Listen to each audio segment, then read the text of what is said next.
Perfecto. Dejo así compartiendo pantalla. Así me van a ver igual al lado o empiezo Sí, con cámara completa, ¿cómo veis? Creo que pueden fijar como a gustes Joaquín tú, como bueno, foco, ¿no? como más te acomodes. No sé si pueden Sí, poner a Joaquín como anfitrión también. Ajustenlo en el foco para que aparezca él primero.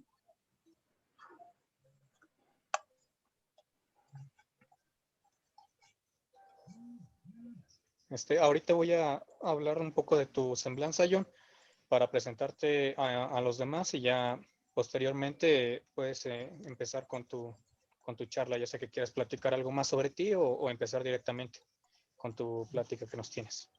Vale, perfecto. El Facebook Live. Ya voy a iniciar el live.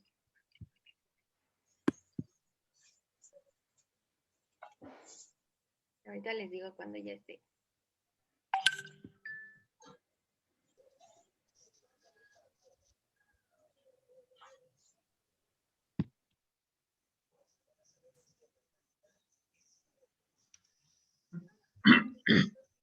Listo, ya estamos en Facebook Live.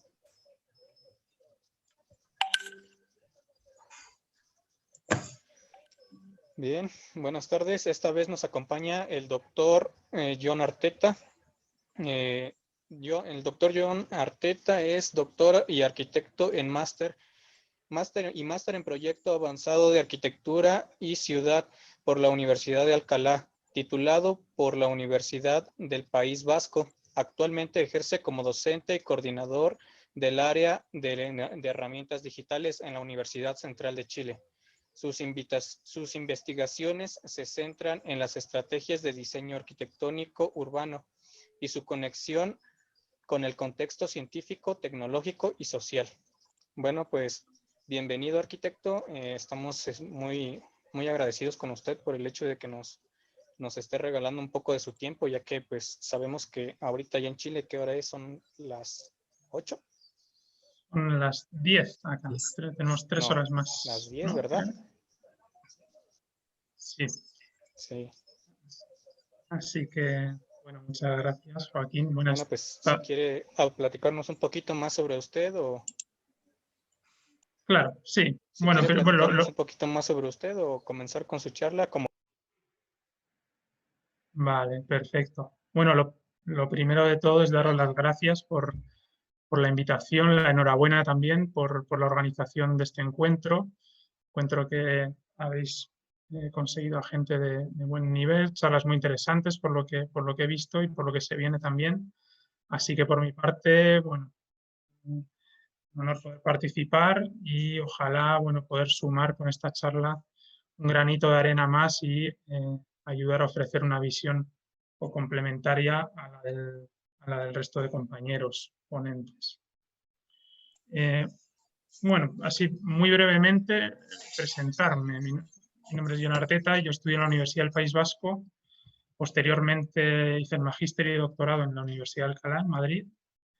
Mi doctorado en una aproximación teórica que analizaba la relación entre las ciencias de la complejidad, las herramientas digitales y el diseño arquitectónico. Entonces, digamos que a lo largo de la charla de hoy también pues, veréis reflejados algunos de los contenidos que yo desarrollé a lo largo de la tesis doctoral.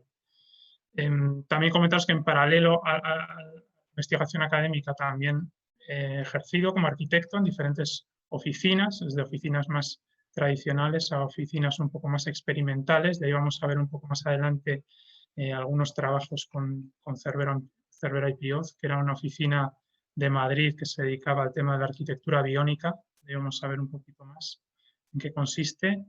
Y bueno, es simplemente comentaros que ahora mismo hablo desde Santiago de Chile, donde trabajo desde hace unos meses en la Universidad Central en el área de herramientas digitales. Así que bueno, sin más, con esos pequeños antecedentes, simplemente comentaros el enfoque de la charla de hoy, ¿no?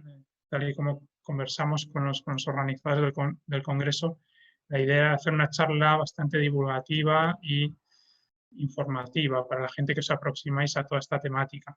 El objetivo va a consistir en presentar diferentes maneras de incorporar y de utilizar las herramientas digitales, y más concretamente las herramientas paramétricas, en el diseño arquitectónico y urbano.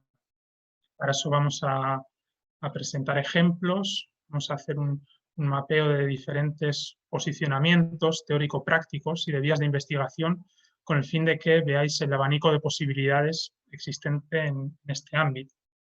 Entonces, bueno, en definitiva, la idea es que los estudiantes profesionales que os aproximáis a este tema de las herramientas paramétricas, pues podéis tener una visión general de las posibilidades que hay a la hora de aplicar las herramientas paramétricas en el diseño arquitectónico. Para eso, la charla consistirá en 3 partes, una pequeña introducción en la cual voy a explicar algunos rasgos característicos del contexto actual en el que se desarrolla el diseño arquitectónico contemporáneo. Ahí hablaremos un poco del pensamiento complejo, de la influencia de las herramientas digitales.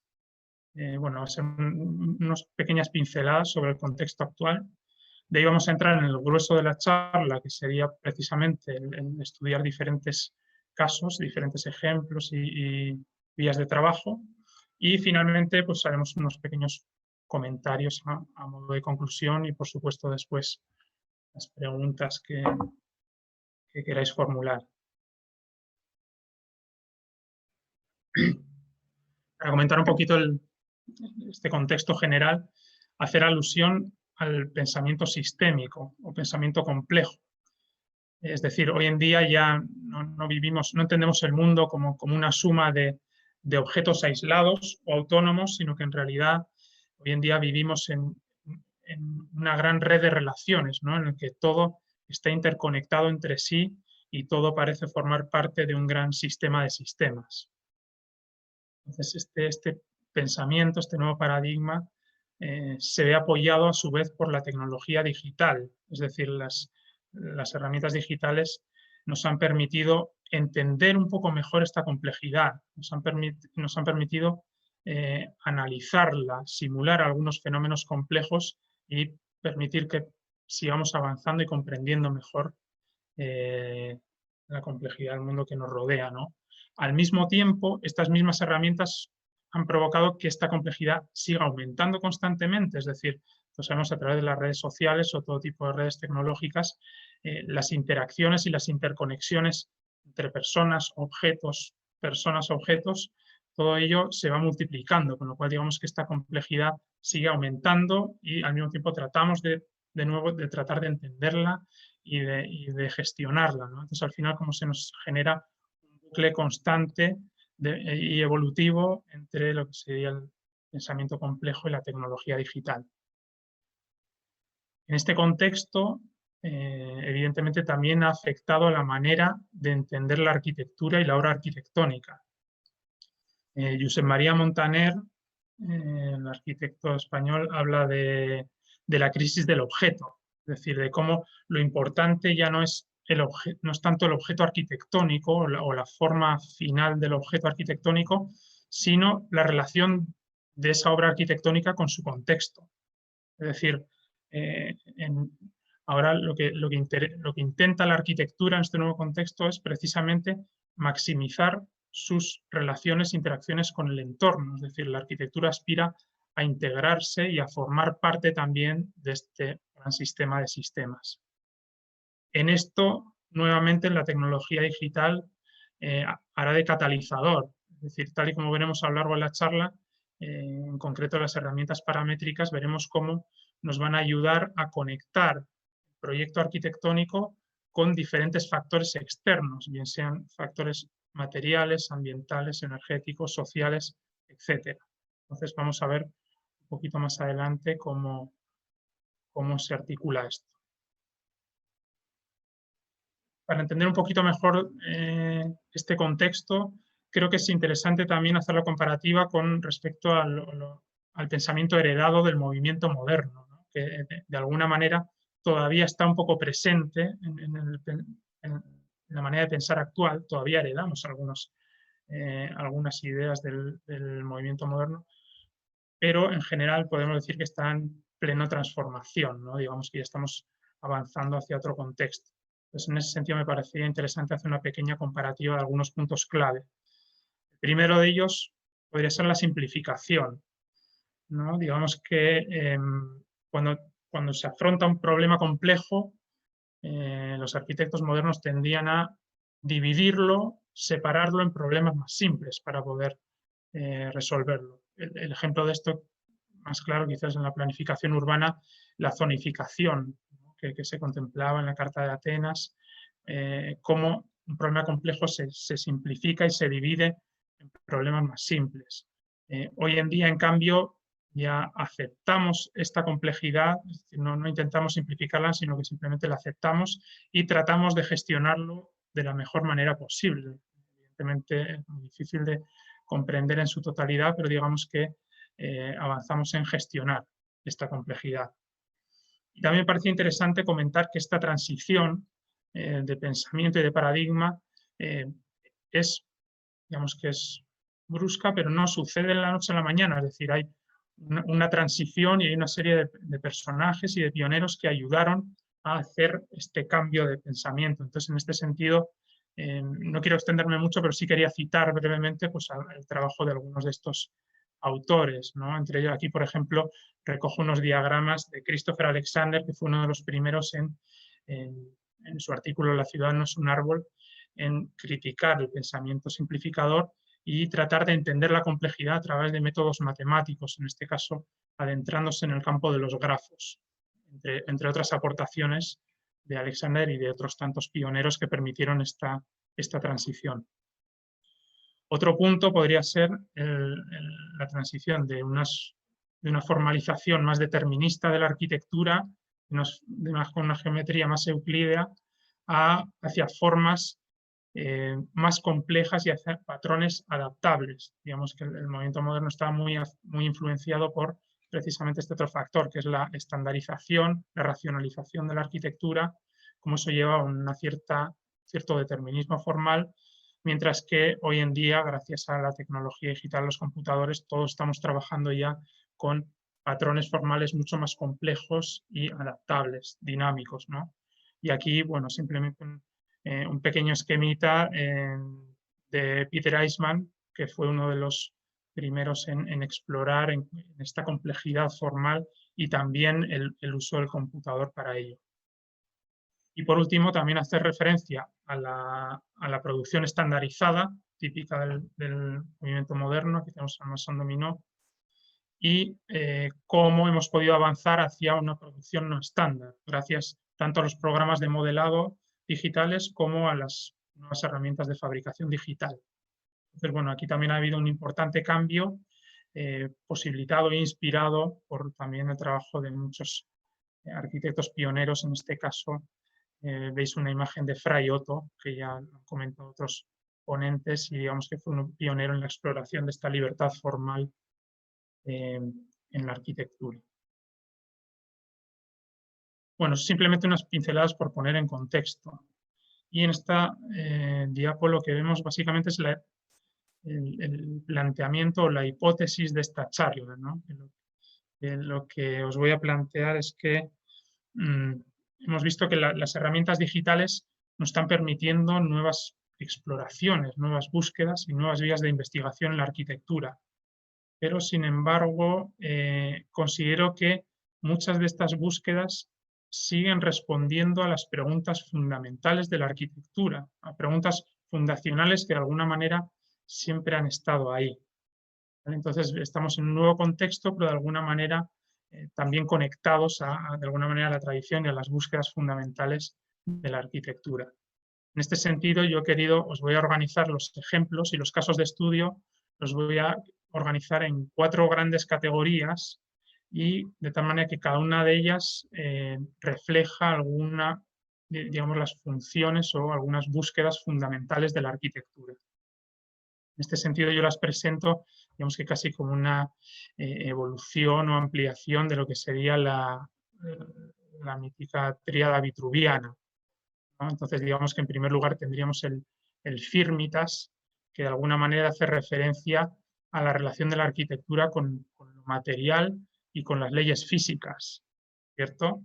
Entonces, bueno, lo que antiguamente era el Firmitas, hoy podríamos entenderlo quizás como esta búsqueda por la optimización material y también por la optimización del comportamiento energético, ¿no? La arquitectura se relaciona con las leyes físicas y termodinámicas y cómo a partir de ahí surgen numerosas investigaciones. Esto es lo que vamos a denominar como vertiente tectónico-ambiental, ¿vale? En segundo lugar tendríamos Venustas, que es la belleza, que es algo quizá un poco anticuado, ¿no? Difícil de traer a este tiempo y que por ello mismo, bueno, he reinterpretado, he planteado a través de lo he dividido en dos vías, dos subdivisiones. Digamos que una sería denominado como vertiente semántica, que hace referencia a la capacidad de la arquitectura para comunicar significados, para transmitir mensajes. Luego veremos un poquito más en detalle en qué consiste todo esto. Y la segunda vía, que sería la vertiente fenomenológica, que es la capacidad de la arquitectura para, es decir, cómo percibimos la arquitectura, las sensaciones que nos provoca al experimentarla a través de los sentidos.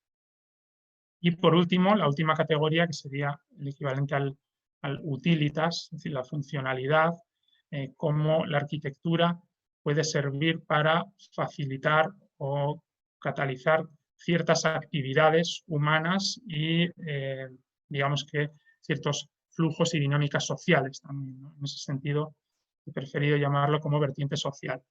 Entonces, aquí tenemos estas 4 grandes categorías que de alguna manera nos van a servir para organizar todos estos ejemplos y tratar de tener una visión amplia, pero al mismo tiempo con un cierto orden.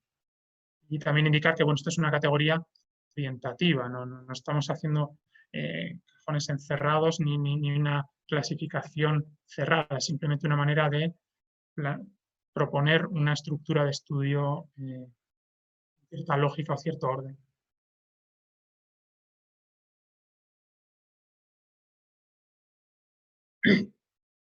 Vamos a entrar ahora, por tanto, a estudiar como algunos ejemplos y casos concretos.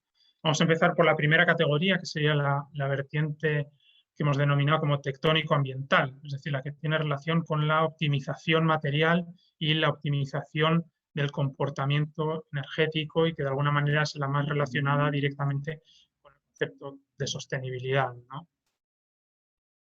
En este sentido, el primer caso que os traigo, el denominado como arquitectura performativa o performance oriented. Básicamente son experimentos a partir de soluciones constructivas adaptables. Es decir, el punto de partida sería una solución constructiva que tiene cierta capacidad de ser maleable, de adaptarse, y cómo a través de esa flexibilidad vamos a ir probando diferentes formas hasta lograr alguna que cumpla los objetivos que nosotros le impongamos, que podrían ser de carácter estructural, energético, etc.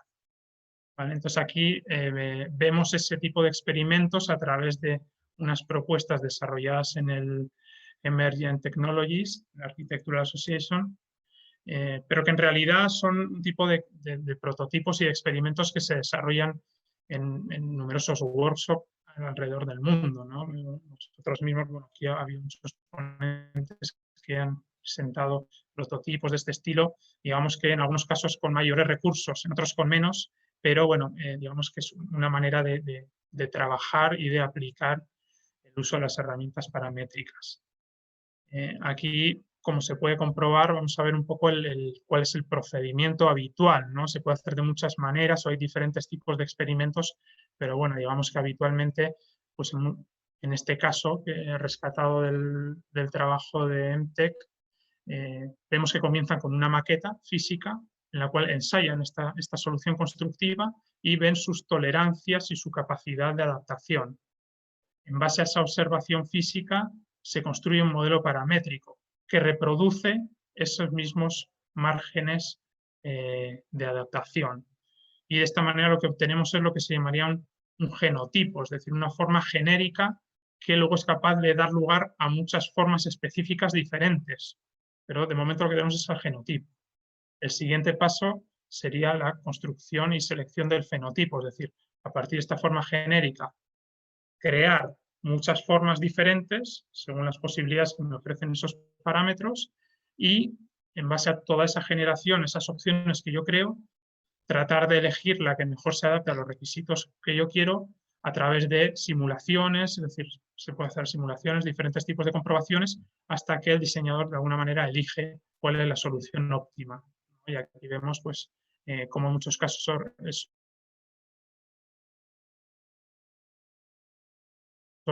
en diferentes modelos, se pueden incluir prototipos pequeña escala o prototipos a escala 1, ¿no? En este caso.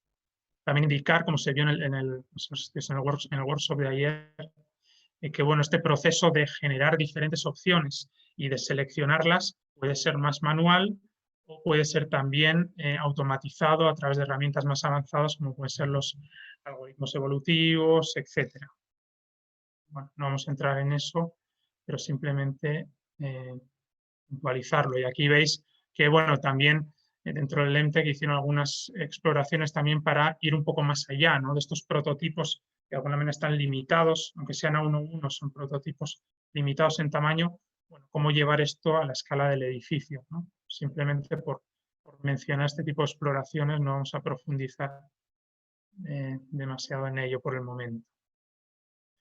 La segunda vía de trabajo que expongo, que os propongo acá, es la relacionada con la biónica o el biolearning.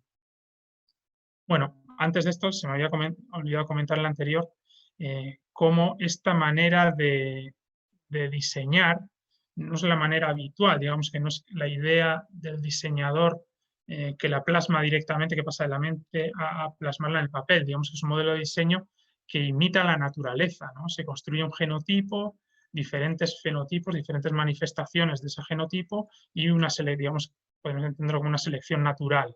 Entonces, de hecho, la publicación de donde extraje estos ejemplos del EMTEC, el subtítulo era hacia un paradigma biológico en el diseño arquitectónico. Entonces, analogía con la naturaleza. Y de ahí conectar nuevamente con lo que os comentaba, ¿no? En esa misma línea de conexión con la naturaleza, bueno, hay ciertas vías de investigación y vías de trabajo relacionadas con la biónica o el biolearning. Es decir, en este caso el punto de partida no es tanto una solución constructiva como unos patrones naturales. Es decir, lo que interesa es conocer y explorar cómo son los patrones naturales para ver hasta qué punto puede servir para resolver problemas arquitectónicos. En este sentido, evidentemente la naturaleza lleva muchos años haciendo este proceso que veíamos acá, ¿no? Del genotipo, fenotipo y selección natural. Bueno, la naturaleza lleva milenios haciéndolo y evidentemente ha llegado a formas altamente optimizadas y evolucionadas. Por lo tanto, considero que la naturaleza siempre es un campo de inspiración y de aprendizaje para la arquitectura. En este sentido, la biónica consiste en eso, consiste en estudiar la naturaleza, patrones, formas, geometrías naturales, comportamientos de la naturaleza y cómo eso nos puede ayudar a resolver problemas prácticos, bien sea en el tema de la ingeniería o en este caso de la arquitectura.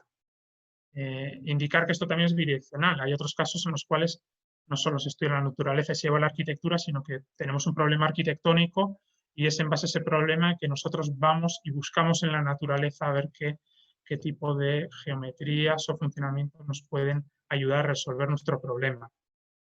En este sentido, las imágenes que veis acá están desarrolladas en el estudio de Cervera y Pioz, en el cual trabajé durante un tiempo. Es un estudio ubicado en Madrid. Rosa Cervera, ella era la directora del magíster que yo estudié en la Universidad de Alcalá. También ha sido mi tutora de tesis, de la tesis doctoral, y he tenido la suerte también de poder trabajar con ella y con Javier Pioz en este estudio de arquitectura que se especializaba precisamente en la arquitectura biónica. Aquí veis pues, algunos de los estudios que hicimos en la oficina, estudiando diferentes especies naturales, sacando proporciones, es decir, un estudio un poco más técnico, y cómo eso de alguna manera se acaba traduciendo en propuestas de carácter arquitectónico. Aquí vemos un poco más de lo mismo, ¿no? Aquí vemos, este fue digamos que mi contacto más directo con las herramientas paramétricas. Yo las había trabajado un poco antes, pero cuando entré a trabajar con Cervera y Pioz, para estudiar estas especies vegetales, lo que tenemos que hacer era modelarlas y evaluarlas. Entonces, me di cuenta realmente la potencia de las herramientas paramétricas, ¿no? Que lo útiles que son para modelar formas naturales. Y no solo, porque en este caso no era solo diseñar, aquí vemos la abstracción de un nenúfar, ¿no? La parametrización de un nenúfar. Y en este caso no se trataba solo de llegar de modelar una forma final, sino de generar variantes, es decir, con diferente cantidad de costillas, diferente cantidad de anillos, es decir, probar diferentes variantes del mismo modelo para poder evaluar su performance, su comportamiento. Y en ese sentido, evidentemente, las herramientas paramétricas pues, se convierten en fundamentales, ¿cierto? Entonces aquí veis pues, un poco algunos de estos trabajos. Y como esto finalmente pues, se traslada a la arquitectura y se traduce en diferentes tipos de propuestas arquitectónicas. En este sentido, digamos que gran parte de los clientes que había en esta oficina eran clientes un poco buscaban diseños singulares, más arriesgados, digamos que no son el cliente típico de la oficina de arquitectura, pero no quiere decir que la biónica o el biolearning se limite a diseños singulares, es decir, para cualquier encargo se puede aprender de la naturaleza. Los diseñadores se fijan en la naturaleza a la hora de diseñar cualquier tipo de objeto, ¿no? Entonces no es algo que dependa de la escala o de la espectacularidad del diseño, sino simplemente uno puede, para cualquier tipo de encargo y de escala, aprender siempre de la naturaleza. En ese sentido, recalcar el interés de esta vía de trabajo para cualquier tipo de encargo arquitectónico. Y por último, para concluir este primer apartado, quería citar una vía de trabajo más experimental que llega de alguna manera a explorar casi los límites, a trascender los límites tradicionales de la arquitectura. Este es el caso del grupo de arquitecturas genéticas y arquitecturas biodigitales, dirigido por Alberto Estevez en la Universidad Internacional de Cataluña. También tuve durante el desarrollo del doctorado de coincidir con el profesor Estevez, tuve la suerte de tenerlo en el tribunal también, y de ahí bueno, pudimos intercambiar opiniones y también visiones sobre la línea de trabajo que ellos llevan. En este grupo, ellos tienen un magíster y un grupo de investigación que también desarrolla experimentos similares a los que hemos visto anteriormente, como los del Emergent Technologies, etcétera. Prueban con diferentes soluciones constructivas, también se inspiran en la naturaleza para enseñar diferentes patrones, pero digamos que lo singular de este grupo es que van un poco más allá y Alberto Estevez trata habla de una relación más directa entre lo que son las lógicas de la naturaleza y las lógicas digitales. Es decir, ¿por qué la arquitectura necesariamente es artificial? ¿Por qué no podemos hacer arquitecturas que crezcan y se desarrollen como una planta o como un tejido orgánico? En ese sentido, podríamos pensar que la ingeniería genética nos permite programar lo vivo, programar formas vivas de manera muy similar a como nosotros programamos geometrías en nuestros programas paramétricos de diseño digital. Entonces, digamos que hay un paralelismo y una búsqueda en trascender no solo la analogía, sino conseguir que esta arquitectura quizás podamos realmente programarla y hacer que sea una arquitectura natural y orgánica. Entonces, esto deriva en diferentes tipos de experimentos. Aquí veis algunos experimentos que hacen en conjunto con genetistas. Aquí hablamos, como siempre, de esta confluencia de diferentes disciplinas. Y más allá de los experimentos prácticos, también ciertos proyectos provocadores, ¿no? Digamos que es una provocación. Alberto Estevez habla de que en el futuro habrá una arquitectura orgánica y dice que la arquitectura será blanda y peluda, ¿no? Entonces, y aquí nos presenta una propuesta en la cual aparece el pabellón Barcelona de Mies invadido por una serie de carnosidades, ¿no? Entonces, en ese sentido, digamos que es una propuesta provocativa, pero que busca de alguna manera romper o avanzar en los paradigmas, ¿no? Entonces, digamos que es una vía de trabajo que quizá puede parecer muy osada, poco conectada igual con la realidad del día a día, provocadora incluso, pero que si uno lo piensa fríamente, no es nada tan loco tampoco. Si nosotros aspiramos a hacer una arquitectura que sea realmente sostenible, ¿por qué la arquitectura no puede formar parte y ser parte realmente de la naturaleza, ¿no? Entonces, bueno, de ahí el interés de citaros también el trabajo de Estevez y su grupo de investigación.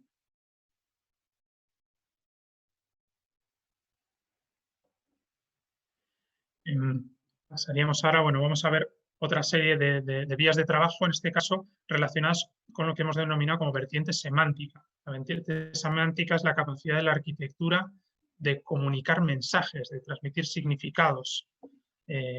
Evidentemente, esta es la vía de trabajo más relacionada con la expresividad formal o con el formalismo, ¿no? que tanto se ha practicado en la arquitectura digital y tanto se ha criticado también por partes iguales. Entonces, creo que es importante no quedarnos solo en lo superficial y profundizar un poco más en estas exploraciones formales. ¿Qué se busca? ¿Qué se busca con estos formalismos, ¿no? Entonces, es lo que vamos a ver ahora un poquito más en profundidad. Evidentemente, la manera de comenzar es haciendo alusión al parametricismo, supongo que es lo que todo el mundo más conoce, porque es, digamos que la propuesta más mediática, ¿no? La desarrollada por Zaha Hadid y Patrick Schumacher en la oficina Zaha Hadid Architects. Estas propuestas, digamos que más mediáticas, más allá de la propuesta, me interesaba destacar el trabajo de Patrick Schumacher y su esfuerzo por generar una base teórica de este tipo de arquitecturas, ¿vale? Schumacher tiene numerosos textos, numerosos artículos, y también quería citar, no sé si lo conoceréis, pero bueno, tiene varios libros titulados La autopoiesis de la arquitectura, en 2 volúmenes. Esto es una obra teórica bastante extensa, no tan fácil de leer, pero que considero que tiene numerosas investigaciones y reflexiones muy interesantes, tanto para la propia disciplina arquitectónica como sobre el papel de las herramientas digitales en ella. Entonces, en este sentido,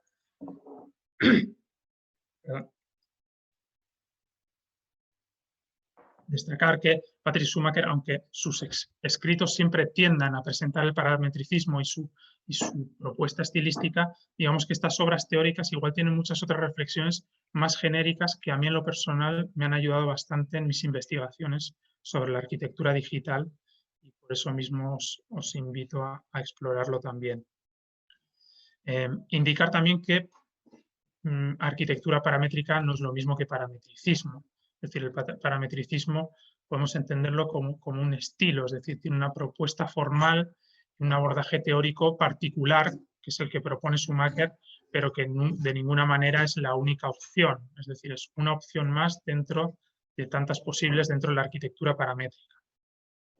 En concreto, el enfoque del parametricismo que propone Schumacher tiene bastante que ver también con los conceptos relacionados con la complejidad, y en este caso él concibe la arquitectura no como una arquitectura de piezas estancas o separadas en diferentes compartimentos, sino una arquitectura más fluida, más dinámica, una arquitectura que refleja más bien flujos y campos de fuerza, más que límites y delimitaciones, ¿vale? Entonces, partiendo de esas premisas y de esa intención de que la arquitectura refleje estos flujos y este dinamismo, Schumacher propone trabajar con formas dinámicas, formas fluidas, genéricas, ¿vale? De tal manera que estas formas se puedan adaptar y puedan reflejar estos campos de fuerza. La idea es partir de formas genéricas que poco a poco va complejizando, incorporando elevaciones, giros, vectores direccionales, aberturas, es decir, diferentes maneras de ir complejizando y enriqueciendo esas formas inicialmente genéricas para llegar a proyectos que se adaptan sus necesidades programáticas. Entonces, bueno, de ahí un poco la explicación de Schumacher y cómo eso, más allá de este resultado formal, bastante característico de sus arquitecturas, más allá de eso, Schumacher también pone el foco precisamente en la capacidad semiótica, semiótica o comunicativa de la arquitectura. Para él es muy importante que la arquitectura comunique qué es lo que está pasando, es decir, que la forma arquitectónica exprese qué está pasando en ese edificio, cuáles son esos flujos, esos campos de fuerza, cómo se recorre ese edificio. En ese sentido, aquí vemos abajo, por ejemplo, el trabajo que Schumacher llama de acentuación, es decir, es destacar ciertos elementos, en este caso los recorridos o ciertas direcciones, de tal manera que esta arquitectura sea legible por el usuario, que solamente la arquitectura ya te esté guiando y te cuente un poco qué es lo que está pasando y cómo funciona ese edificio. Entonces, de ahí el tema de la legibilidad arquitectónica y que la arquitectura comunique qué es lo que está pasando.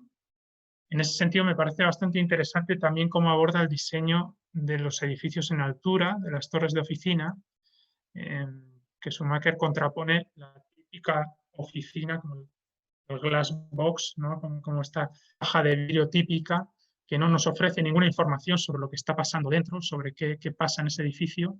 Y frente a eso, en Zaha Architects proponen un diseño en el cual la estructura del edificio va variando a lo largo de la altura de la torre y eso a su vez coincide con la variación tipológica de las viviendas y oficinas que hay dentro de la torre. Entonces, digamos que el programa va variando y la estructura lo refleja, va con ello, siguen un mismo ritmo. Entonces, de alguna manera aquí lo que está haciendo es un edificio enriquecido, que ofrece una mayor cantidad de información, que nos cuenta lo que está pasando y que conecta sistemas, ¿no? Al igual que pasa en las especies naturales, que todo está interconectado entre sí. Bueno, aquí Schumacher lo que intenta buscar es esta interconexión entre sistemas, en este caso entre el programa de la arquitectura y su esqueleto estructural. Entonces, bueno, simplemente no voy a profundizar mucho más, pero simplemente destacar pues eso, estas lógicas que hay detrás, ¿no? Que uno al final en realidad puede cuestionarse y puede preguntarse a ver si todo este discurso teórico siempre se cumple como tal en las obras reales, es decir, no está tan claro que siempre estos principios se manifiesten en la obra final o hasta qué punto tiende a ser un poco más artístico y no tan argumentado.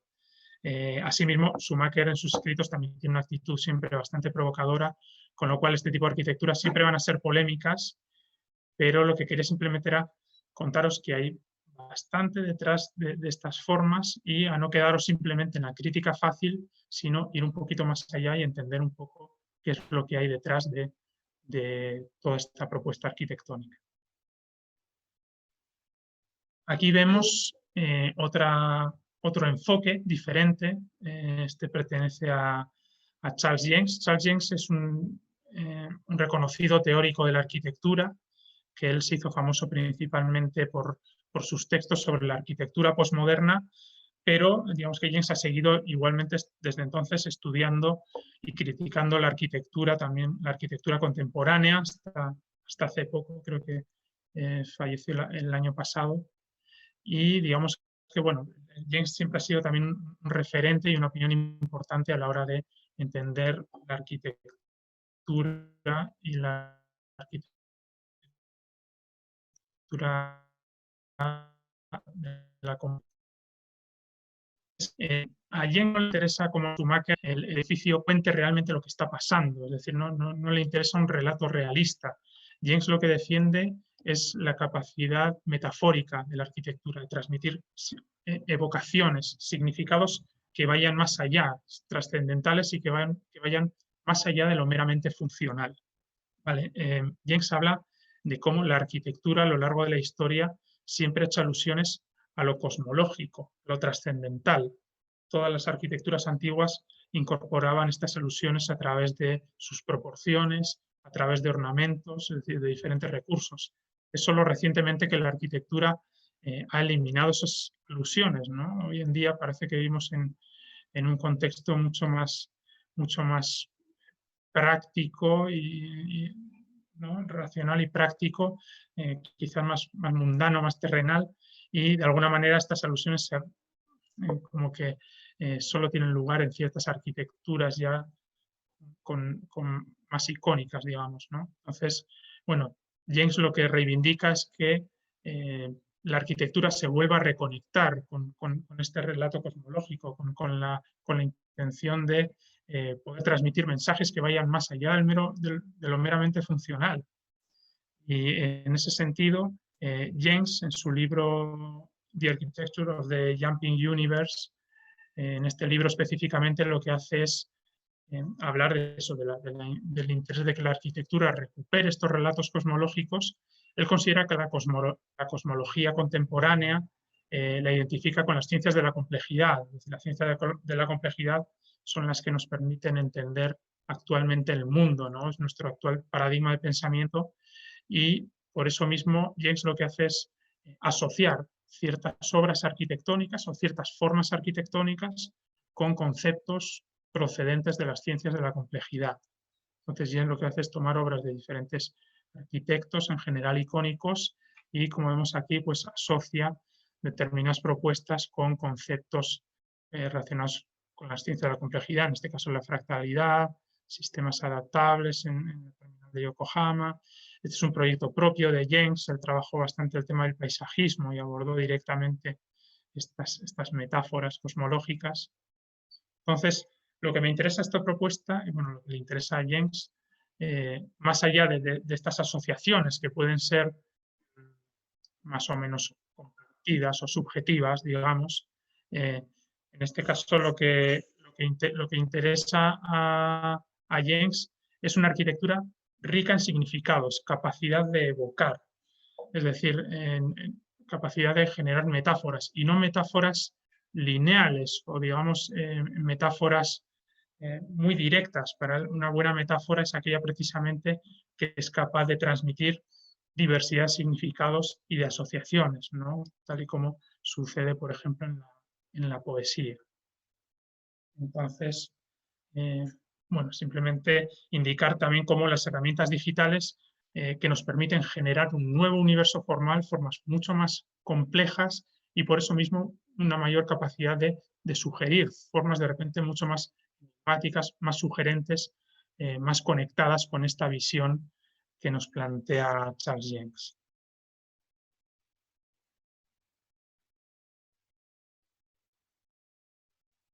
Vale. Y la última vía de trabajo en esta línea, digamos que es una propuesta quizás ya no tan relacionada con la arquitectura icónica, sino más conectada con la realidad arquitectónica y urbana. En este caso es una vía de trabajo, una propuesta teórica relacionada con el discurso del arquitecto Manuel Gausa. A Manuel Gausa lo que le interesa principalmente son los patrones de la propia ciudad, los patrones generados por los flujos urbanos, por el propio tejido urbano, por el entorno construido, es decir, los patrones que ya están presentes en el territorio y en el tejido urbano. En este sentido, lo que propone Gausa es una arquitectura que se conecte con estos patrones, que se inserte en estos patrones urbanos y se adapte y al mismo tiempo celebre estos patrones urbanos. Es decir, Gauss habla del concepto de dispositivo ícono, ¿no? Que digamos que es una propuesta arquitectónica que estaría a medio camino entre la integración y el ícono. El objetivo no es hacer algo totalmente diferente y destacar, sino que integrarse en el contexto y celebrarlo, expresar el carácter de ese contexto a partir de diferentes patrones formales.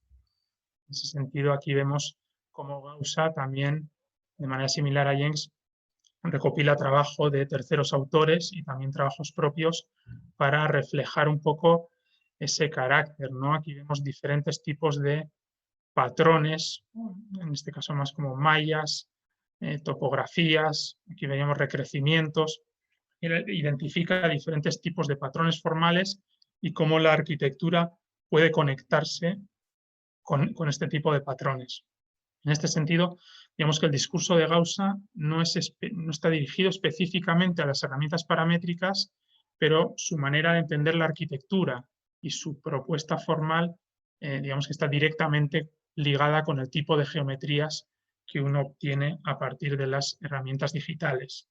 Y en este sentido, me parece interesante destacar una propuesta que no solo busca destacar, sino que apuesta por una arquitectura quizá más contextual, más adaptada al contexto, pero igualmente paramétrica, ¿no? A través de formas sistemáticas, pero con ciertas dosis de variación.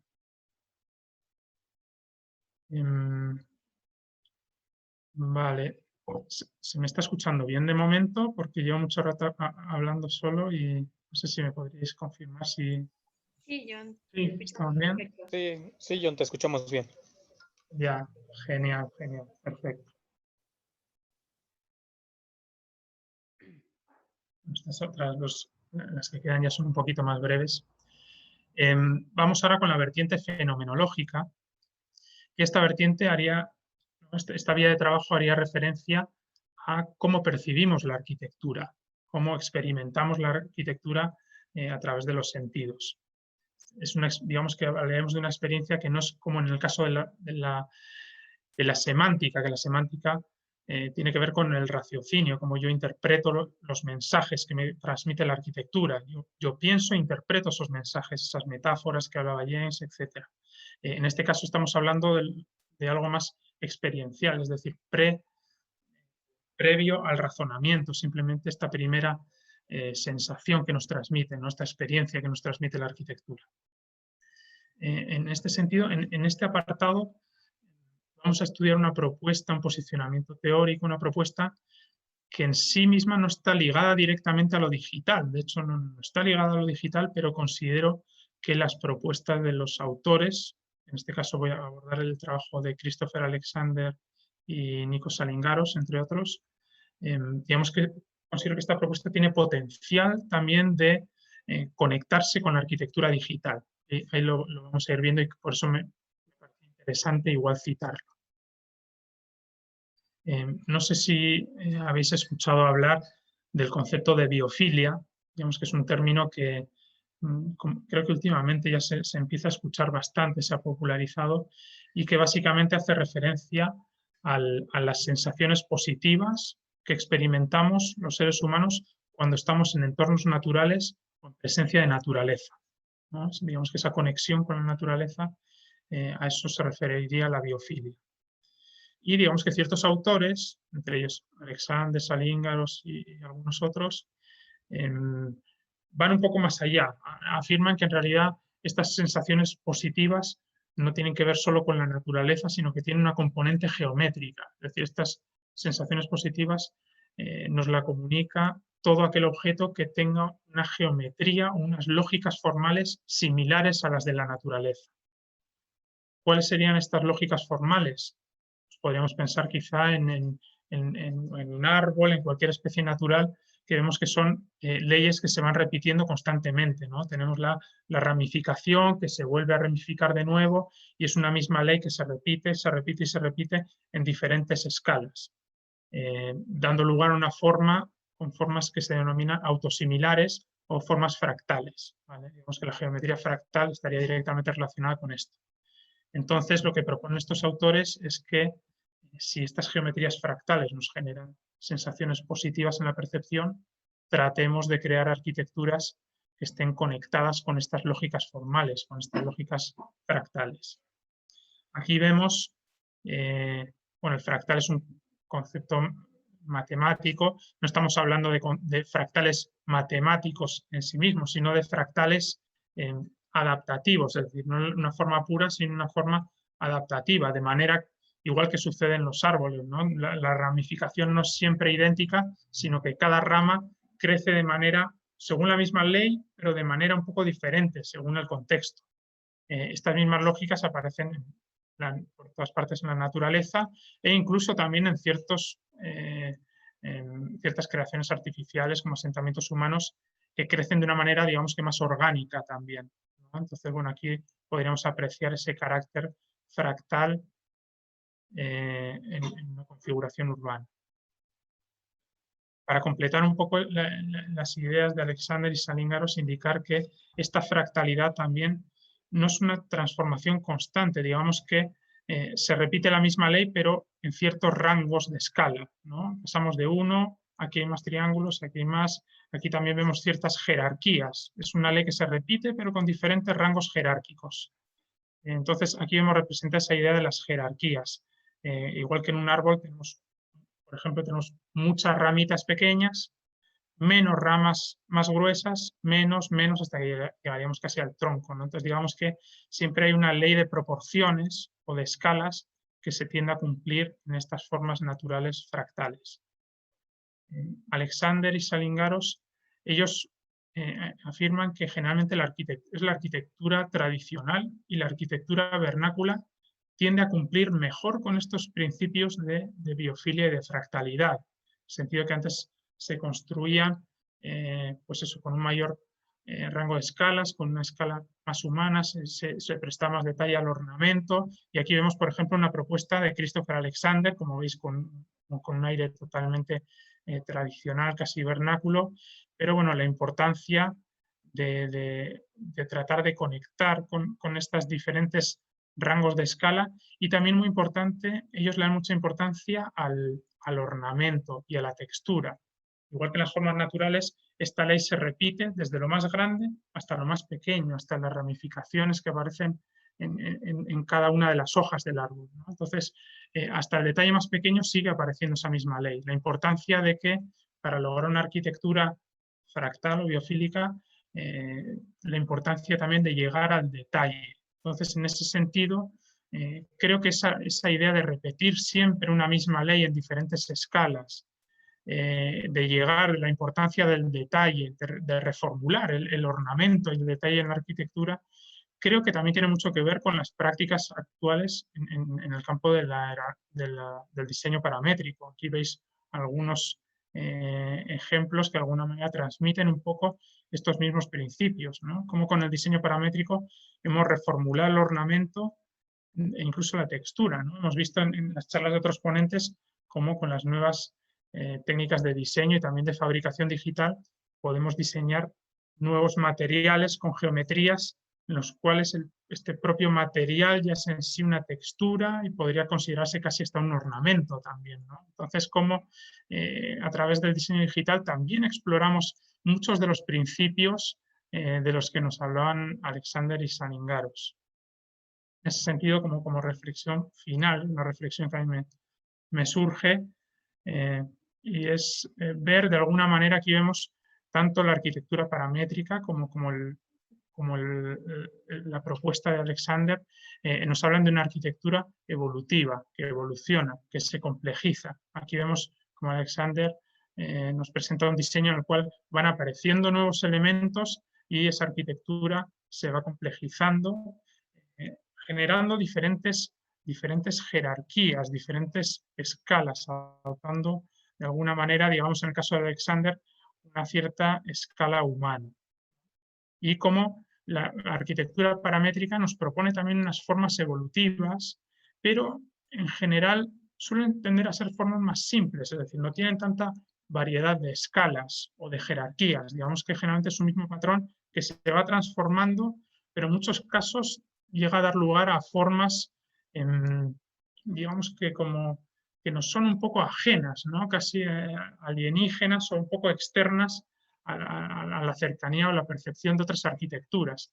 Entonces, en ese sentido, cabría plantearse a ver hasta qué punto la arquitectura paramétrica también debería incorporar factores relacionados con una mayor diversidad de escalas, de jerarquías, quizás parámetros relacionados con la escala humana, es decir, ¿por qué no parámetros que nos permitan hacer diseños con un carácter más biofílico, diseños arquitectónicos más conectados con la escala humana, con la cultura, con lo local? Entonces, bueno, simplemente dejar lanzadas esas cuestiones y creo que por aquí también hay bastante que reflexionar y que explorar. Y por último, hacer alusión a lo que sería la vertiente social, es decir, la capacidad de la arquitectura para influir sobre la funcionalidad, sobre las actividades humanas y sobre los fenómenos sociales en sí. Y en este sentido, una primera aproximación, no es tanto de diseño como de análisis, pero creo que es interesante citarla, y es la capacidad, la posibilidad de utilizar las herramientas digitales para visualizar fenómenos, no solo para diseñar fenómenos, sino para visualizarlos también. En este caso, y como citábamos al comienzo de la charla, cómo las herramientas digitales nos sirven también para entender la complejidad, se asocian a la ciencia y nos permiten avanzar en el conocimiento. En este sentido, nosotros podríamos generar modelos paramétricos, en este caso veis un modelo paramétrico urbano, ¿no?, de una ciudad, y nosotros podemos alimentar este modelo con datos, con parámetros, datos obtenidos de diferentes fuentes, de diferentes vías. Aquí tenemos, por ejemplo, podemos a partir de simulaciones urbanas, ¿no?, aquí son simulaciones con Space Syntax o diferentes bases de datos, o incluso también con datos en tiempo real, ¿no?, con el Big Data.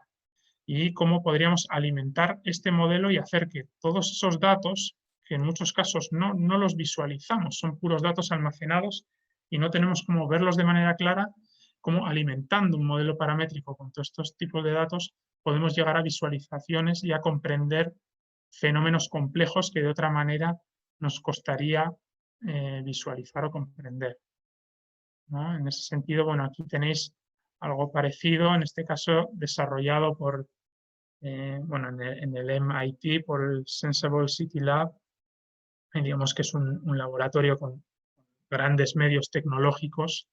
En este caso es lo que comentamos, un modelo paramétrico que va variando en tiempo real en función de la ubicación de estos puntos. Este experimento en concreto, los puntos se refieren a una serie de autos que iban circulando por la ciudad y que estaban dotados de unos sensores. Entonces, en función de cuántos autos hay en la cercanía, digamos que son entornos urbanos que los sensores detectan mayor cantidad de datos y digamos que de alguna manera están mejor monitorizados. Entonces, lo que refleja un poco es eso, ¿no? Estos volúmenes van creciendo y cambiando de color en función de si están mejor o peor monitorizados y cómo eso va cambiando en tiempo real en función de la ubicación de estos autos. Entonces, digamos que son fenómenos complejos que sin este tipo de visualizaciones nos costaría realmente entender. En ese sentido, ya que traigo un ejemplo del MIT, que es un centro con grandes recursos, pero hay que decir que no necesariamente es tan complejo, hacen falta tantos recursos para hacer este tipo de modelos o de visualizaciones. Un modelo paramétrico con cierta facilidad, digamos, puede conectarse a diferentes fuentes de datos y hoy en día prácticamente todas las ciudades, incluso de tamaño medio hasta pequeño, tiene cada vez más datos sobre lo que pasa en la ciudad. Podemos pensar en los sistemas de información geográfica, los sistemas SIG o GIS, ¿no? Digamos que hay muchos levantamientos de ese tipo, de todo tipo de ciudades. Incluso el Big Data, las ciudades cada vez recopilan más datos y en muchos casos sin saber qué hacer con ellos. Entonces, en ese sentido, creo que es interesante pensar en estas visualizaciones y en darle utilidad a esos datos para entender los fenómenos urbanos, quizá para utilizarlos también para tomar decisiones de planeamiento o de diseño urbano también. Entonces, es operativizar toda esta información. Y en esa misma línea, hablar de cómo podemos utilizar las herramientas paramétricas también para fomentar la participación ciudadana. ¿Y cómo es eso, ¿no? Aquí vemos un ejemplo de un trabajo desarrollado por Llabres y Rico, son lo que denominan como modelos urbanos relacionales. Lo que plantean estos arquitectos es hacer propuestas urbanas, diseños urbanos, paramétricos, de tal manera que esos parámetros, el objetivo no es generar una forma final, sino una forma en la cual se expresen claramente cuáles son los parámetros que le influyen y se puedan variar. La idea es que estos modelos sirvan para hacer consultas ciudadanas, es decir, para preguntar a la ciudadanía, debatir, los parámetros se convierten de alguna manera en temas de debate, ¿no? Es decir, que debatan sobre los diferentes parámetros o aspectos claves del diseño y que se llegue a decisiones consensuadas y de alguna manera quizás a calibrar incluso estos parámetros en función de la opinión de la gente. Entonces lo que estamos haciendo es un modelo paramétrico que no está orientado a generar una solución final directamente, sino a generar, a fomentar el diálogo social para que entre todos se pueda llegar a una solución consensuada. En este sentido, bueno, aquí se indica que cómo a través de estas nuevas tecnologías la participación ciudadana se puede dar de muchas maneras, ¿no? Puede ser de la manera más tradicional, con reuniones comunitarias, o a través simplemente de interacción a través de diferentes dispositivos, redes sociales, etc. Entonces, bueno, hay muchas maneras de articular esta participación. En este sentido, aquí os pongo un concepto que a mí me pareció muy interesante y muy acertado, que cita Luis Ortega y que habla de subjetividades paramétricas, ¿no? Luis Ortega habla de un diseñador postdigital que ya no utiliza las herramientas paramétricas solamente para generar formas complejas, sino que las utiliza para generar subjetividades paramétricas, es decir, las utiliza para fomentar el debate, la participación ciudadana y la creación de opiniones y subjetividades en la ciudadanía, ¿no? Entonces, de ahí el concepto de subjetividades paramétricas.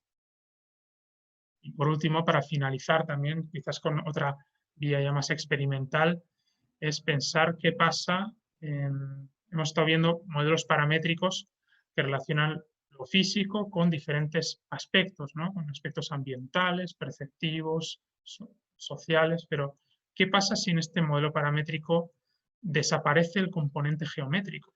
¿Y por qué siempre nos referimos a formas? ¿Por qué no podemos relacionar diferentes factores sin necesidad de que haya una geometría o una creación formal detrás?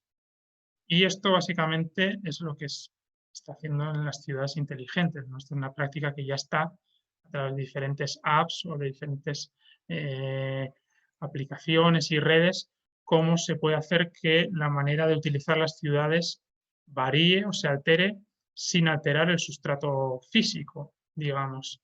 Entonces, bueno, ¿por qué los arquitectos no podemos también explorar estas vías, ¿no? Digamos que si sabemos hacer modelos paramétricos, no estamos tan lejos de poder hacer quizá otro tipo de aplicaciones que sean más puramente informacionales. Entonces, en ese sentido, una vez más, los límites de la arquitectura se diluyen y las herramientas digitales nos abren un campo cada vez más grande de posibilidades.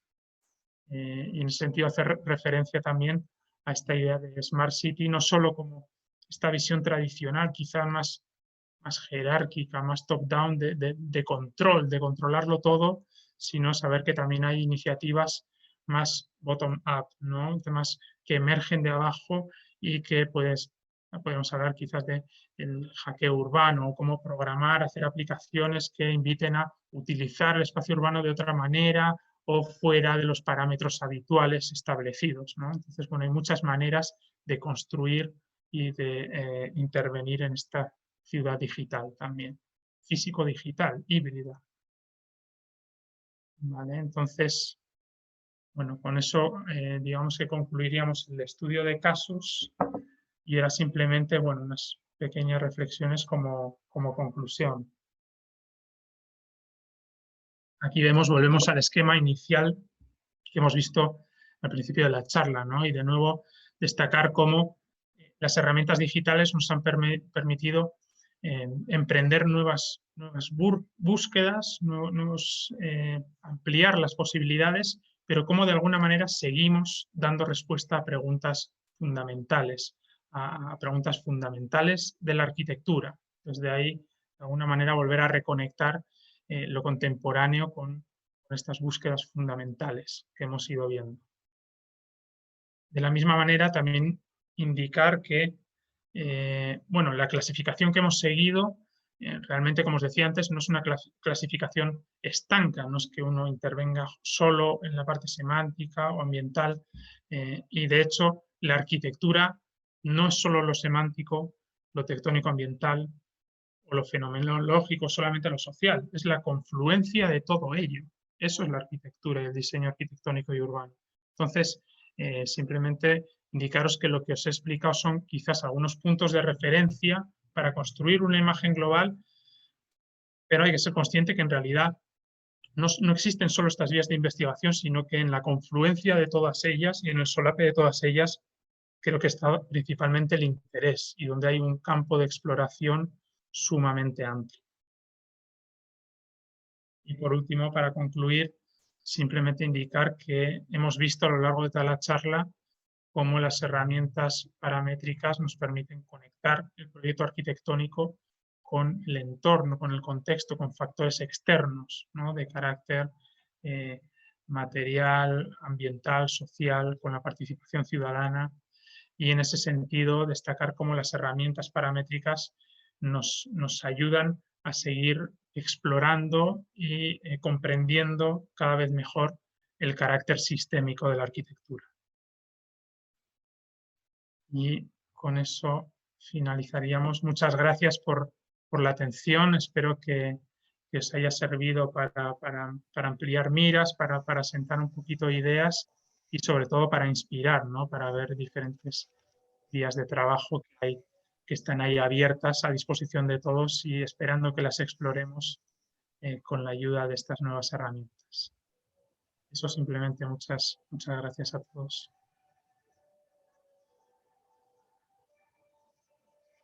Bueno, John, pues muchísimas gracias. La verdad es que te agradecemos mucho el hecho de que te hayas tomado el tiempo para estar aquí con nosotros y la verdad es que al menos para mí me ha sido de muchísima ayuda tu charla porque pues no tiene mucho que inicié yo la carrera aquí en México y pues aquí en la universidad donde yo estudio pues realmente no se ve nada de esto y pues mucho menos un tema tan específico. Yo había investigado por mi lado acerca de la arquitectura paramétrica y la verdad es que las pocas cosas que encuentras son muy limitadas. O sea, como que no encuentras una investigación tan amplia. Y, por ejemplo, pues cuando encuentras algo referente a arquitectura, pues es como las herramientas a emplear, el tipo de diseño y así. Pero la parte teórica que acabas de tratar creo que es una de las partes más importantes en la arquitectura siempre, la parte teórica, porque cuando tú vas a llevar algo a campo, lo primero que debes de llevar ya es esa teoría para ponerla en práctica. Entonces, es algo que creo que es muy enriquecedor y pues muchas gracias. No sé si alguien tenga alguna duda, comentario que quiera hacer. Son libres de encender su micrófono y compartirnos aquí con John lo que deseen. En relación a esto que comentabas también de la importancia de la aproximación teórica, fíjate que son teorías que algunas son más específicas, ¿no? Quizá como la de Schumacher, más específicas en lo paramétrico, en lo digital, pero hay muchas otras que cuadran con lo digital, pero también abarcan otras maneras de hacer arquitectura. Es decir, no todas son súper específicas de lo paramétrico, sino que digamos que lo paramétrico enriquece esas vías teóricas que de alguna manera vienen esos enfoques, es decir, no solo pueden desembocar lo paramétrico, sino se puede enfocar de muchas maneras. Charles Jeanks estudia obras que algunas son más digitales, otras se hicieron de una manera más analógica, pero de alguna manera ver que hay teorías que son más amplias y lo digital entronca con algunas visiones y teorías. Es interesante eso también.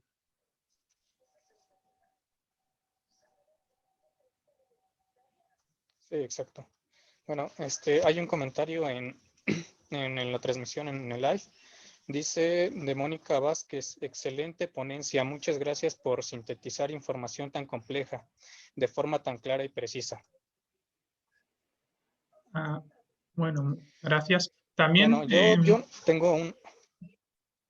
simplemente quería decir que bueno, yo también preparé tengo una lámina como con una bibliografía básica de algunos de los, como con referentes de algunos de los temas aquí tratados. Quizá lo podría compartir también, os lo podría dejar subido en el chat, quizás, bueno, os lo compartiré, lo dejaremos subido en algún lado para que tengáis también un poco una referencia de qué libros y qué fuentes se han consultado para elaborar esta presentación, para que podáis empezar a explorar algunos textos y a leer por vosotros mismos, ¿no? Esto que os cuento yo de manera resumida para que podáis entrar con más profundidad al que quiera.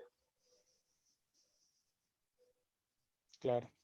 Sí, claro, eres libre de mostrarnos lo que tú quieras, y si quieres dejar esa referencia aquí en el chat, para nosotros es un gusto para poder consultar y seguir aprendiendo. Correcto. De ahí lo voy a subir. Cuando termine las cuestiones, ahí os dejo subir el archivo.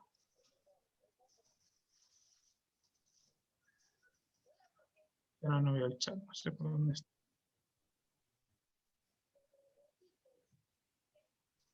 Con esto también, bueno, si hay preguntas me dices, si no también comentaros otro tema que me parece interesante relacionado con esto, si empezáis a explorar un poco la teoría relacionada con la arquitectura digital, paramétrica, etcétera. Ver también, yo muchos de estos autores los estudié también en mi tesis doctoral, y una de las motivaciones fue que yo empecé a leer muchos de estos textos y me di cuenta de que hablaban de cosas muy parecidas, pero llegaban a resultados muy diferentes y en ocasiones incluso con posiciones bastante enfrentadas entre sí. Entonces, digamos que creo que algo interesante cuando leáis es quizá limpiaros de prejuicios, es decir, leer e intentar entender cuál es el aporte de cada uno de ellos, ¿no? Más allá de que, es decir, no entenderlo como opciones incompatibles, sino lo que os comentaba, al final la arquitectura está un poco en la mezcla de todas ellas, entonces saber coger qué es lo interesante de cada una y elaborar tu propia interpretación. En ese sentido, que a mí al principio me llama la atención con discursos tan diferentes hablando casi de lo mismo. Creo que eso sucede bastante en la arquitectura digital.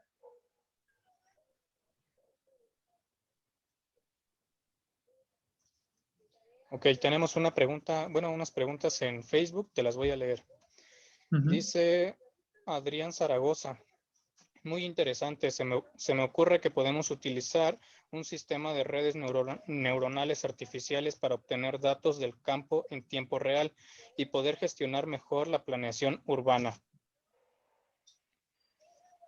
Correcto, aquí, bueno, en realidad yo al final la charla he hablado principalmente de herramientas paramétricas, que digamos que es casi un poco como la base a partir de la cual uno puede seguir aplicando tecnologías quizás más avanzadas, ¿no? Como las citadas en las redes neuronales, los algoritmos evolutivos que se veían ayer en el workshop, es decir, lo paramétrico me permite generar diferentes opciones y la manera de generar esas opciones y de luego seleccionarlas se puede también automatizar y llegar a resultados mucho más complejos y a comprensión, ¿no? Y todo eso a su vez, el implementar esas mejoras tecnológicas nos puede ayudar a tener una comprensión todavía más completa de esos fenómenos complejos que acontecen en la ciudad y que, bueno, al final nosotros, uno humildemente lo que trata es de entender lo más posible. Nunca vamos a llegar a entenderlo todo, pero bueno, evidentemente que este tipo de aproximaciones algorítmicas nos permiten ir más allá de la intuición, ¿no? Más allá de lo que uno ve normalmente. Estas herramientas digitales es como una mente ampliada, nos permite ver con claridad ciertas cosas que sin esas herramientas no podríamos, excedería nuestras capacidades. Así que totalmente de acuerdo con ese comentario. Ok. Bueno, pregunta Eduardo. Después yo pregunto algo. Eduardo Bustinza. Perdón. Adelante. ¿Sí? ¿Voy yo? Ok. Hola, doctor. Muchas gracias por la plática. Estuvo buenísima. Yo tengo una duda. Dentro de la participación ciudadana, ¿qué retos cree que haya en América Latina? Claro, mira, digamos que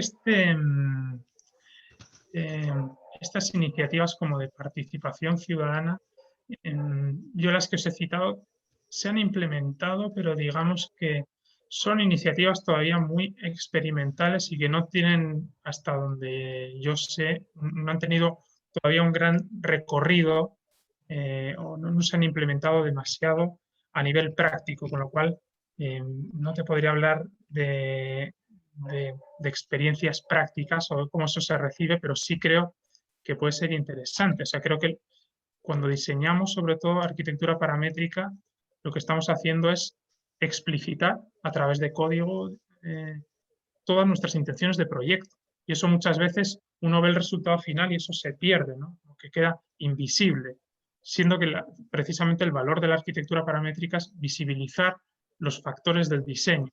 Entonces creo que ese ejercicio de hacer que esa programación de una manera amable al usuario, es decir, pero que se pueda comunicar, que esas intenciones de diseño sean claras y se pueda discutir en torno a ellas, creo que es muy interesante y creo que creo que es una vía a explorar y a implementar. Es decir, también podríamos hablar de una cierta crítica a esa visión, es decir, está por un lado la planificación de arriba abajo, es decir, en la cual no se consulta mucho a la ciudadanía, algo bastante habitual.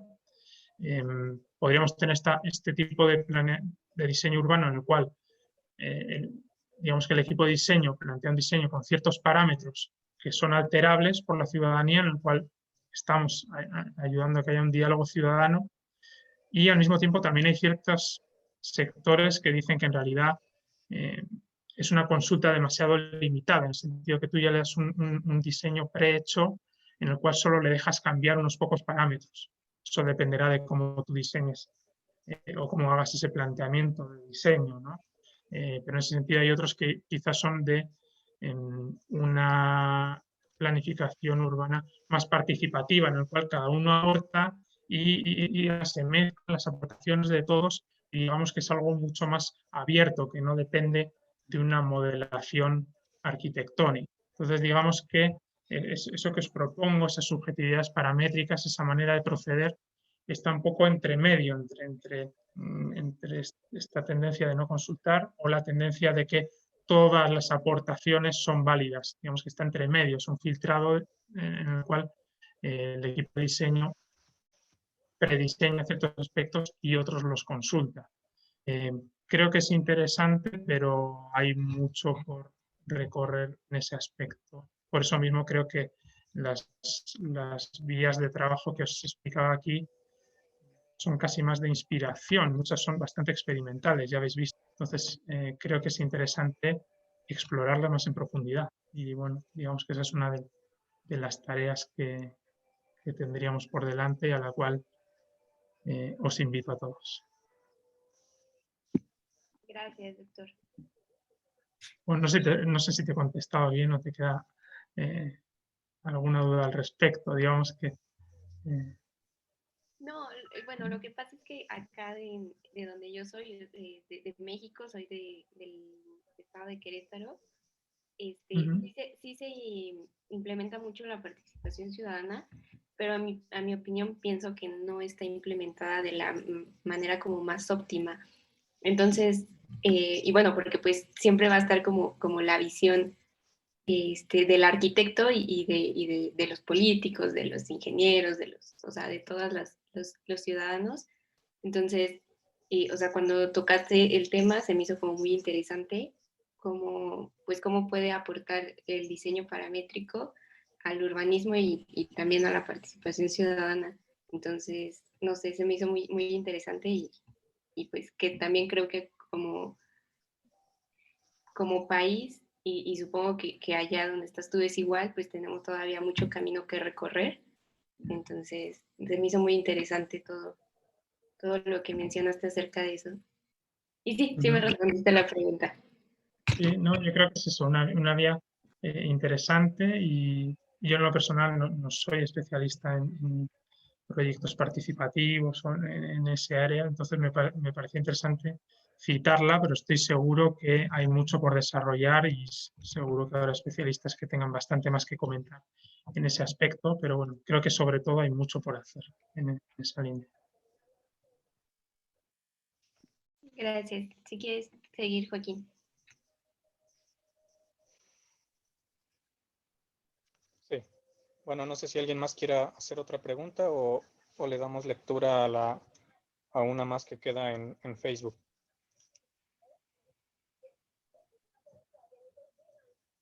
¿No? Bueno. Nos dice Eduardo Bustinza, ¿qué opina de las discrepancias que tienen los nicos salingaros con el enfoque de Charles Jenks y que Charles Jenks sea más valorado que Christopher Alexander?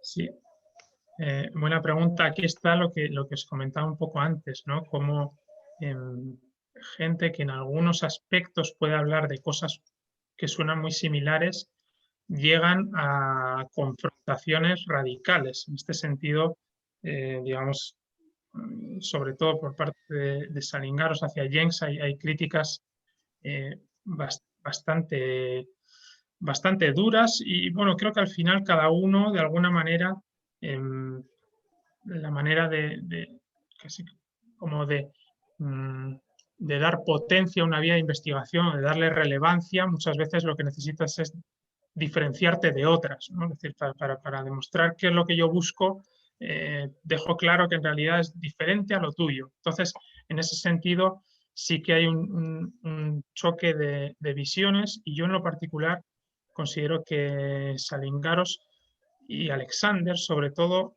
abordan, les interesa la arquitectura, es decir, no les interesa tanto la arquitectura icónica, ellos no hablan tanto de arquitectura icónica, les interesa mucho más todo el resto del tejido urbano, que es al final el que te genera la experiencia de vivir en una ciudad. Entonces, creo que sus teorías tienen mucho sentido y me parece, a mí en lo personal me hace mucho sentido de Alexander y Salingaros con respecto a cómo diseñar este tejido urbano. Ellos hablan de algo más armónico, de la escala humana, etcétera. Creo que en el momento que uno pasa al diseño de edificios icónicos, ahí no necesitamos que todo sea armónico. Es decir, un edificio icónico puede ser más llamativo, puede ser más arriesgado, puede ser más osado y quizás ahí nos podemos prescindir de ciertas reglas que para otro tipo de arquitecturas sí nos interesa. Entonces, yo creo que en la arquitectura de la ciudad son tan importantes los edificios icónicos como el resto del tejido urbano. Y creo que la teoría de Jenks se adapta mejor a los edificios icónicos y que la teoría de Salingaros y Alexander se trata un poco más todo este otro tejido urbano. Entonces creo que en realidad la ciudad tiene ambos tipos de arquitectura. Entonces al final, cuando uno entra en la ciudad, dialogan. Es decir, todo entra en diálogo. Tenemos arquitecturas de escala más humana y arquitecturas más icónicas. Todo está presente en la ciudad y todo se relaciona. Entonces, bueno, hay el interés que os decía de que al final creo que no hay que ser tan radical y hay que entenderlo todo un poco, saber cómo se aplica cada una de las teorías. No creo que sean teorías que choquen porque en realidad sus ámbitos de aplicación tienden a ser un poco diferentes y ambos interesantes en sus respectivos ámbitos.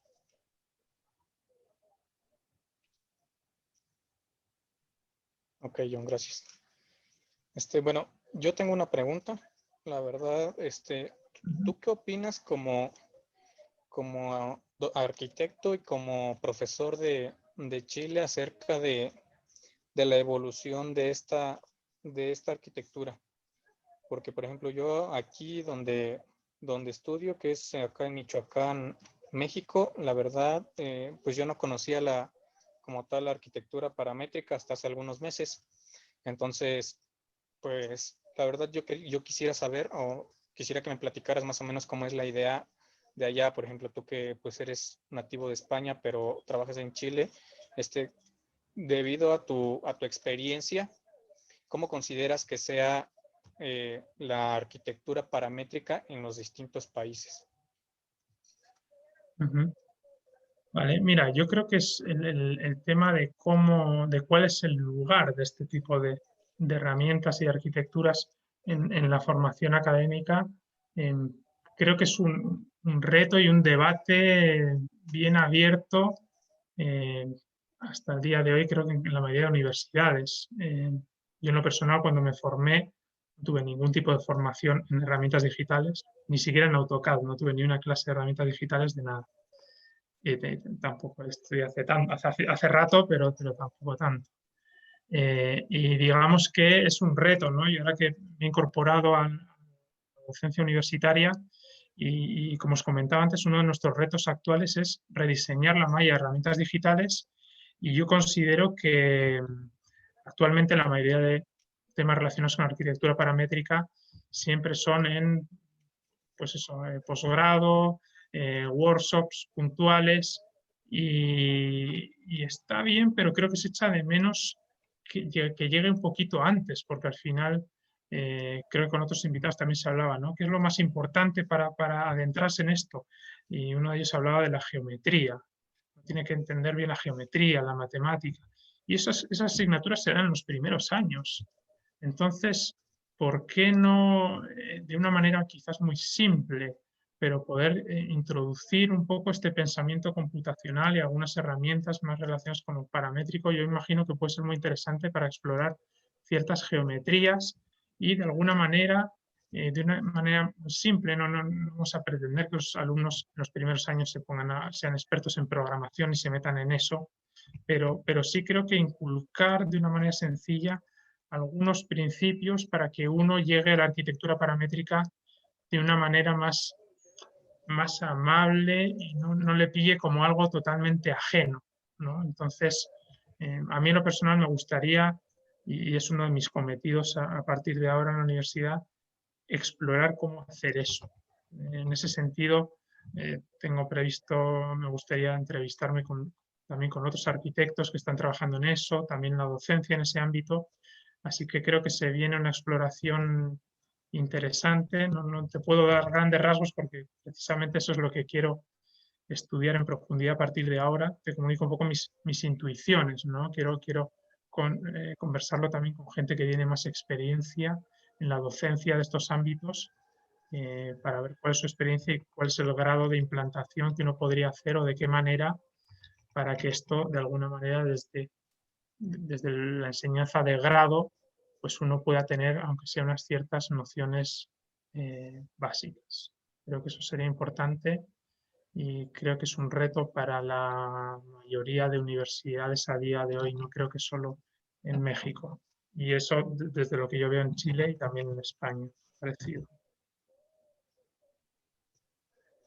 Así que creo que ojalá en futuras ocasiones podamos hacer alguna otra instancia que quizás hable de la docencia, estas herramientas, que me parece muy interesante y creo que nos interesa a todos, tanto a profesores como a alumnos, intercambiar opiniones e imaginarnos entre todos cómo se podría articular esto. Claro. Bueno, entonces, bueno, yo te voy a hacer otra pregunta, no veo que nadie prenda su micrófono. ¿Tú crees que la evolución del diseño paramétrico como tal vaya evolucionando como hasta ahora, o crees que en un cierto momento se estanque y diga, pues ya no va a seguir evolucionando debido a la falta de interés a lo mejor de ciertas personas y por otro lado a lo mejor la falta de conocimientos de las cuales llegamos a carecer ciertos alumnos en las distintas universidades? Sí, buena pregunta.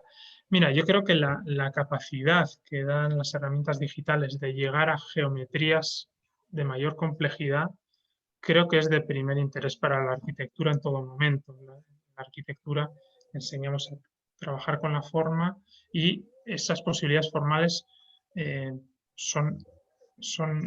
nos abre un campo inmenso en el cual creo que uno no puede renunciar a él, no tiene sentido renunciar a él. Y luego tenemos muchas otras herramientas de optimización, algorítmica, entonces creo que es un campo de posibilidades que no se puede mirar para otro lado. Otra cosa es que la arquitectura, dentro de la arquitectura siempre hay ciertas tendencias en lo cual algo está un poco más de moda, luego desaparece, pero vuelve de otra manera. Hablamos también de la posibilidad de utilizar las herramientas digitales para arquitecturas que no son solo arquitecturas icónicas, sino ver de qué manera incorporar arquitecturas que tengan más que ver con lo local, con los procesos de participación. Lo paramétrico no solo están en esos edificios icónicos, sino que están en muchas partes y ahora ya está en casi todo. O sea, la mayoría de los software incorporan componentes paramétricos. Entonces, es difícil a veces hablar de arquitectura paramétrica como tal, ¿no? Sin decir, uy, es el estilo del parametricismo. No, la arquitectura paramétrica puede manifestarse de muchas maneras y las herramientas que nos ofrece creo que son útiles y van a ser útiles para muchas cosas diversas. No necesariamente puede ser para generar geometrías complejas, pero también para muchas otras utilidades. En ese sentido, yo creo que actualmente también estamos viviendo un poco eso, es decir, hay muchos autores que hablan se habla del tema postdigital, como de que lo paramétrico tuvo su momento álgido en el Star System de los arquitectos y que eso ya pasó de moda, estamos en otra situación en la cual hay una cierta desconfianza ya hacia el positivismo y hacia la capacidad de la técnica, y ahora digamos que todo está con un enfoque más político. Yo hablo en concreto, hay un artículo que me interesó bastante, leí hace poco, de Zaera Polo, que él hablaba de la importancia que estaba teniendo ahora la política, la arquitectura política, el enfoque político, y algunas arquitecturas que decían que no, que lo paramétrico era algo muy superfluo y muy formalista, y en realidad lo importante es ahora otro tipo de arquitectura que vuelve a beber de la historia y recupera reminiscencias históricas, y un poco lo vemos también. Vamos a ver Arcos, una arquitectura que tiene más que ver a veces con el posmodernismo que con la arquitectura paramétrica. Entonces empiezan a haber siempre corrientes en conflicto y corrientes en paralelo en general. Entonces puede ser que una en algún momento tenga otra, y creo que esas cosas están pasando. Creo que hay muchos que dicen que la arquitectura paramétrica ya pasó, lo dicen ya desde ahora. Pero luego tenemos muchos otros autores, y ahora también estoy leyendo algunos textos de... se me ha ido el nombre ahora.